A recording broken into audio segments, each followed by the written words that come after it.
Time now is 6:14, so let's check today's top stories.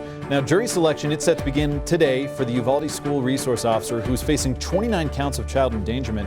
The criminal trial of former school resource officer Adrian Gonzalez is the first such trial in the aftermath of a mass shooting that left 19 fourth graders and 2 teachers dead in 2022. The trial has been moved from Uvalde to Corpus Christi to find a group of impartial jurors.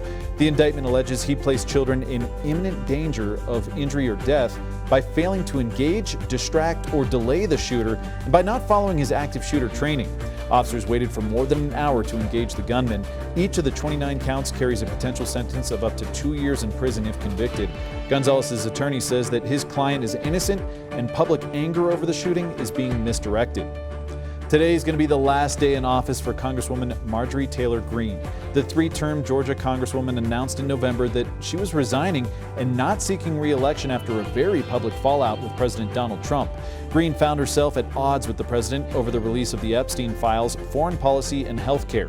As a result, Trump branded her a, quote, traitor and wacky and said that he would endorse a challenger against her when she ran for re-election.